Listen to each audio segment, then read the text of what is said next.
IIT జేఈలో మంచి rank రానటువంటి విద్యార్థులకు బెస్ట్ ఆప్షన్ సిఎస్ఈఎంఏ కోర్సులు అడ్మిషన్స్ జరుగుతున్నవి. ఎలాగైనా తీసుకొచ్చి ఇవ్వాలనుకున్నా. నాకు నచ్చిన పని కోసం ఎంత కష్టమైనా పడతాను, ఎంత దూరమైనా వెళ్తా. Thank you Siddhu.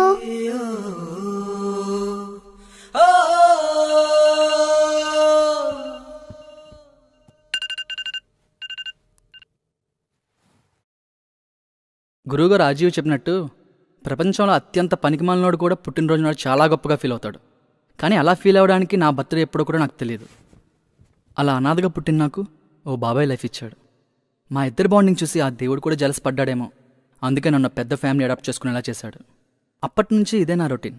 పొద్దున్నే నాకు నచ్చే నెస్కాఫీ కాఫీ, బోర్ కొట్టే మా నాన్నగడి ఫేసు, నా బైక్ హార్న్ విని సిగ్గుపడుతూ నన్ను చూసే స్మృతి. సాటర్డే కూడా మీటింగ్ అంటూ నన్ను వదలని మా హెచ్ఆర్. ఈరోజు చూద్దాం ఏమవుతుందో.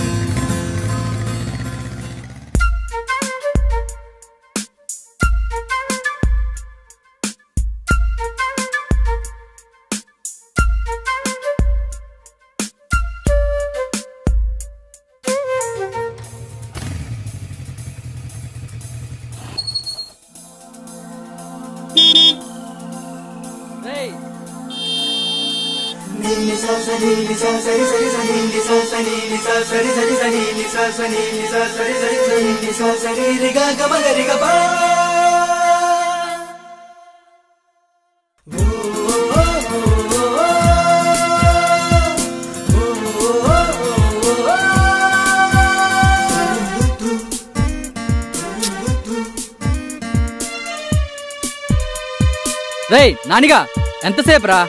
వస్తున్నారా?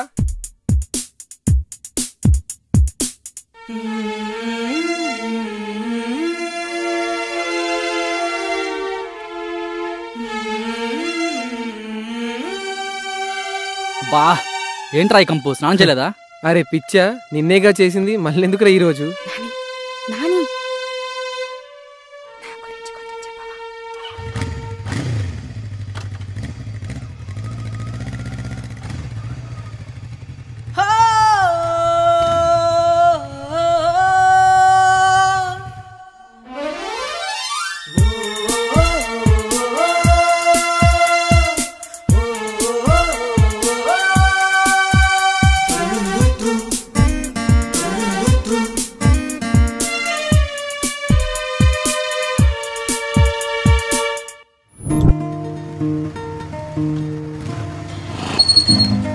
దగ్గర. హలో రఘువీర్, ఎగ్జాక్ట్ 5 minutes అక్కడ ఉంటా. చెప్పండి. మనం మీటింగ్ మండే పెట్టుకుందాం, డోంట్ మైండ్. Happy weekend. ఏమైందిరా? హెచ్ఆర్ గారి మీటింగ్ క్యాన్సిల్ అన్నారా? సాటర్డే మీటింగ్ అనగానే ఇలాంటిదేదో ఎక్స్పెక్ట్ చేశా. నువ్వేమో ఫుల్గా రెడీ అవ్వచ్చు, నాలా చిల్లు ఉండాలిరా. సర్లే కానీ కాఫీ షాప్కి వెళ్దాం పదా. సరే సార్, ఎక్కండి.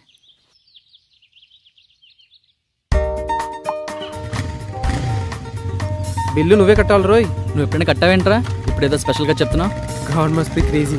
ఏడ్చావులే.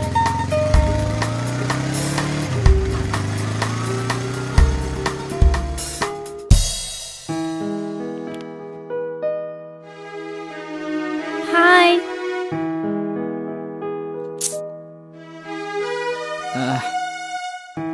రేయ్, స్మృతి మీద నీ ఒపీనియన్ ఏంటి? ఏంటి మన ఆఫీసులో సురేష్ గడే? అవును బావా, పెద్ద టార్చర్లా తయారయ్యాడు.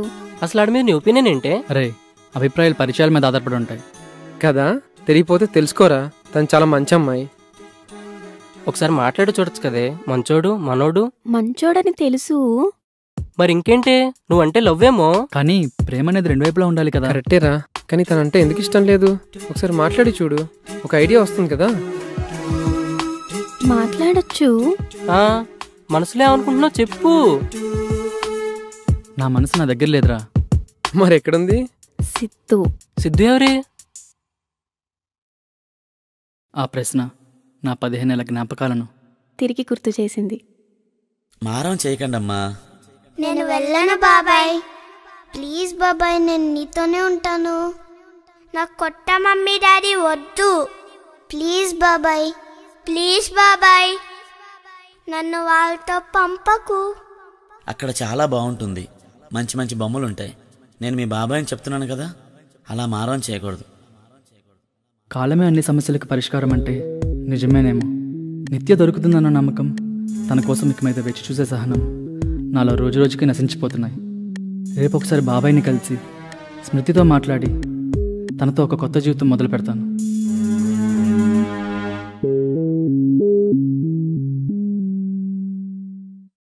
సిద్ధుని చూసి దాదాపు 15 ఏళ్ళు అవుతోంది. తను ఇప్పుడు ఎలా ఉంటాడో కూడా నాకు తెలియదు. కానీ తను ఆఖరిసారిగా నాకు పువ్విచ్చి నా కోసం ఎంత కష్టమైనా పడతాను, ఎంత దూరమైనా వెళ్తానన్న మాటలు నాకు ఇంకా వినిపిస్తున్నాయి. ఈరోజు పావతో తన గురించి చెప్పాక సిద్ధు నాకు కనిపించే రోజు అతి దగ్గరలోనే ఉంది అన్న నా నమ్మకం ఇంకా బలపడింది.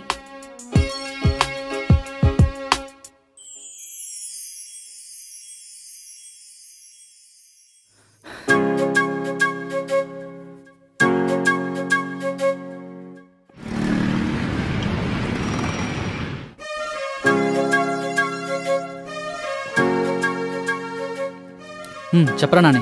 రే సిద్ధు, లాస్ట్ ఇయర్ ఢిల్లీలో ఒక పెళ్ళికి వెళ్ళానని చెప్పా కదా. పెళ్ళి మీ కజిన్ది కదా, గుర్తొచ్చింది. చెప్పు. అక్కడ ఒక అమ్మాయిని చూశాను రా. పెళ్లి చేసుకుంటే ఇలాంటి అమ్మాయిని చేసుకోవాలనిపించింది. రే బాబు, పొద్దున్నే ఏమైందిరా, ఏదోదో మాట్లాడుతున్నావు? ముందు చెప్పింది వినుబే. చెప్పు. దూరంచి తీసిన ఒక ఫోటో తప్ప వేరే ఏ ఇన్ఫర్మేషన్ లేదురా. రే నాని, ఒక్క మాట చెప్తా గుర్తుపెట్టుకో. ఆ అమ్మాయి అంటే అంత ఇష్టం ఉన్నావు కాబట్టి తన కోసం ఎంత కష్టమైనా పడతాను, ఎంత దూరమైనా వెళ్తాను అంటేనే కమిట్ అవ్వు, లేకపోతే లైట్ తీసుకో. లేదురా, సీరియస్గానే చెప్తున్నా. సరే సరే, ఇవన్నీ ఫోన్లో కాదు కానీ బాబాయ్ని కలిసి ఇంటికి వస్తా, అప్పుడు ఇంట్లో మాట్లాడుకుందాం. ఓకే.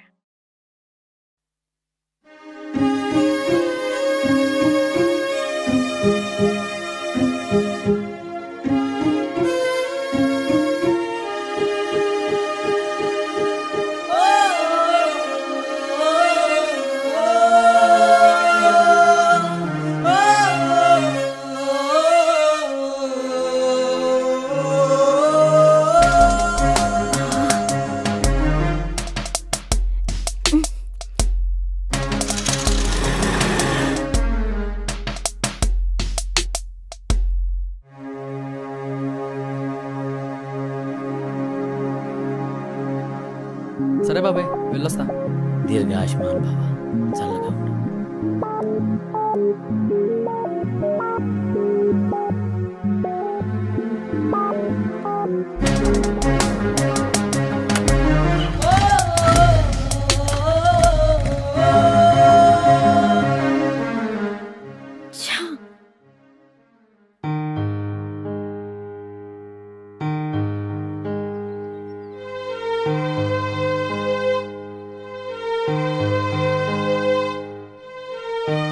బాబాయ్,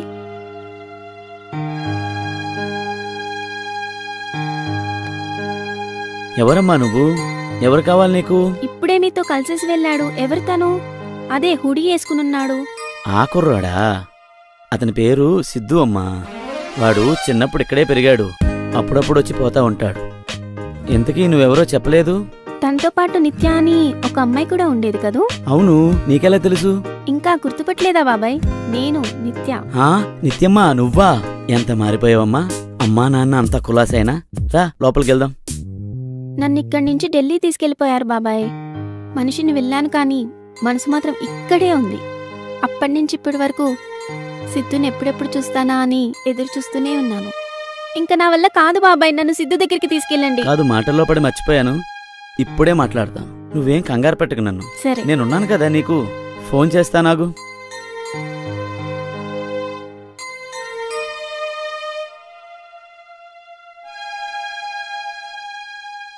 నువ్వు వచ్చావని తెలిస్తే సిద్ధు కూడా చాలా సంతోషిస్తాడమ్మా. చెప్పబాయ్. సిద్ధు, ఎక్కడున్నావు? నిన్ను కలవడానికి ఎవరో వచ్చారు. తాడు బంగారం లేనోడు బాబాయ్, నా కోసం ఎవరు వస్తారు చెప్పు. ఎన్నాళ్ళు ఎక్కడుందో తెలియక కలవరపడ్డావు కదా, తనే నేను వెతుక్కుంటూ వచ్చింది. నిత్యానా? అవును, నిత్యమ్మ నేను కలవడానికి వచ్చింది. నువ్వు అలా వెళ్ళావు, తను ఇలా వచ్చింది. నువ్వు తొందరపడి ఏ నిర్ణయం తీసుకోకు. మమ్మల్ని ఎక్కడికి రమ్మంటావో చెప్పు. మూలన్ రెస్టారెంట్ తీసుకొచ్చా బాబాయ్. ఇప్పుడే బయలుదేరుతున్నాం.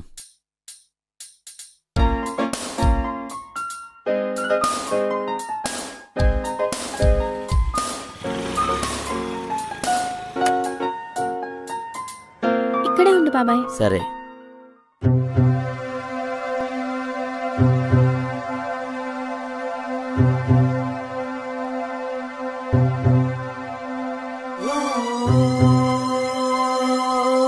నిత్యమ్మ తను చెప్పదు బాబాయ్, అంత కరెక్ట్ గానే జరుగుతుంది. నువ్వు కదా ఉండాలి. కాదు బాబాయ్, ముందు నేను చెప్పేది వినండి. తన నాని నా ఫ్రెండ్.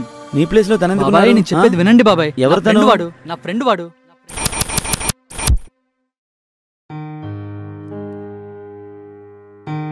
బాబాయ్ మీతో మాట్లాడి వెళ్ళిన తర్వాత ఏం జరిగిందంటే, స్మృతి నీతో ఒక ఇంపార్టెంట్ విషయం షేర్ చేసుకోవాలి. ఎప్పుడో చిన్నతనంలో ఏర్పడిన స్నేహాన్ని, ప్రేమని భ్రమలో ఉండిపోయి కళ్ళ ముందు కనిపిస్తున్న 53 కేజీల ప్రేమని చూడలేకపోయాను.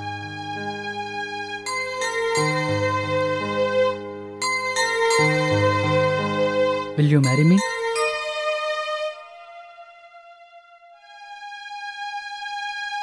నువ్వంటే నాకు ఎప్పుడూ ఇష్టమే.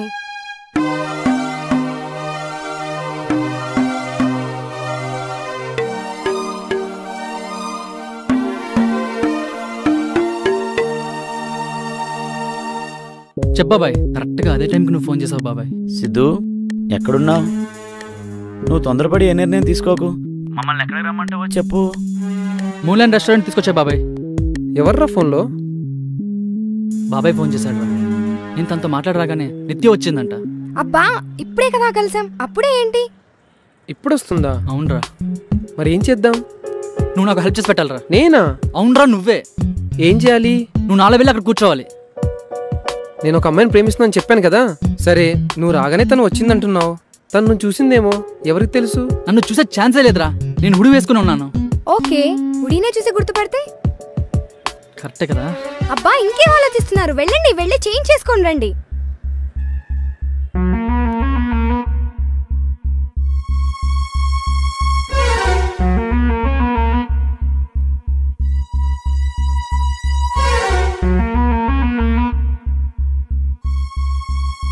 అరే ఒక్కసారి ఆలోచించరా.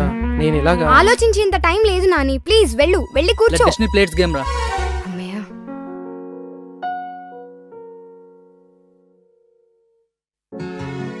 ఎప్పుడో చిన్నతనంలో ఏర్పడిన స్నేహాన్ని ప్రేమని అనుకొని ఇన్నాళ్ళు జీవితంలో ముందుకు సాగలేకపోయాను బాబాయ్. అది నిజంగా ప్రేమ అని భ్రమలో ఉండిపోయి నన్ను ఎంతగానో ఇష్టపడే వాళ్ళని జీవితంలో బాధ పెట్టాను. ఎంతైనా దేవుడు గొప్పోడు బాబాయ్. వాడు లాస్ట్ ఇయర్ ఢిల్లీలో వాళ్ళ కజిన్ పెళ్ళికి వెళ్ళాడంట. అక్కడ ఒక అమ్మాయిని వచ్చి ఆ ఫోటో పట్టుకుని తిరుగుతున్నాడు. నేను ఒక అమ్మాయిని ప్రేమిస్తున్నాను చెప్పాను కదా. వాడి ఎదురు చూపులో నిజాయితీ కనిపించిందేమో. నిత్యను వాడితోనే కలిపేశాడు. కానీ బాబు, నిత్య వాడితో హ్యాపీగా ఉంటుందన్న నమ్మకం నాకుంది బాబాయ్. అయినా మనల్ని ప్రేమించే వారితో ఉంటే ఆ ఆనందానికి హద్దే వేరు. మరి నీ సంగతి ఏంటి? నేను కూడా నన్ను ప్రేమించే గుడికే చేరుకున్నా బాబాయ్. స్మృతి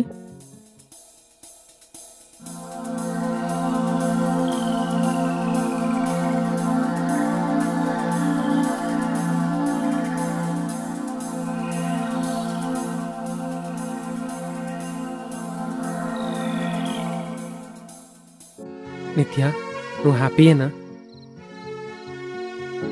ఏ అమ్మాయి అయినా ఎప్పుడు హ్యాపీగా ఉంటుందో తెలుసా? చెప్పు. తనను తాను కంటే ఆ అమ్మాయినే ఎక్కువ లవ్ చేసేవాడు దొరికినప్పుడు. మనం కలిసిన తర్వాత నా గురించి తప్ప నీ గురించి నువ్వెప్పుడూ ఆలోచించలేదు. ప్రపంచంలో నాకంటే హ్యాపీగా ఎవ్వరూ ఉండరు.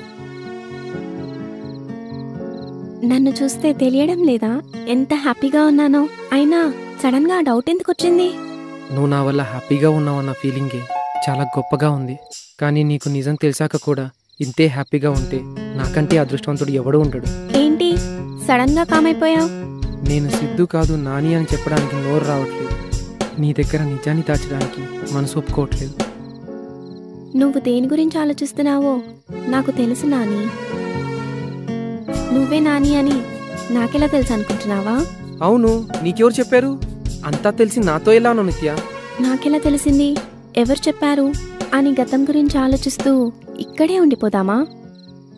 లేకపోతే మన ఇద్దరం హ్యాపీగా గడపాల్సిన మూమెంట్స్ ఎన్నో ఉన్నాయని లైఫ్లో ముందడిగేద్దామా?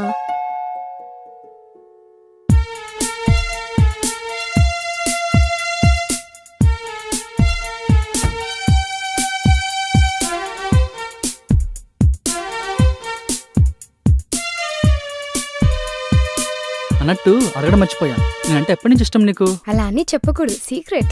అబ్బో, కనిపించేంత సైలెంట్ ఏం కాదు నువ్వు. అవును, జాబ్ మానేసావంట, ఎందుకు? నాకు డైరెక్షన్ అంటే ఇంట్రెస్ట్, అందుకే వదిలేసా. ఎంత ఇష్టమైతే మాత్రం ఉన్న జాబ్ వదిలేస్తారా? నాకు నచ్చిన దానికోసం ఎంత కష్టమైన పడతా, ఎంత దూరమైన వెళ్తా. ఈ సినిమా డైలాగులు నా దగ్గర కాదు గానీ స్ట్రైట్ గా చెప్పు. నాకు నచ్చించడంలో ఆనందం ఉంది, నేను వదిలేసిన జాబ్లో ఇంకొకటికి లైఫ్ ఉంది. గ్రేట్.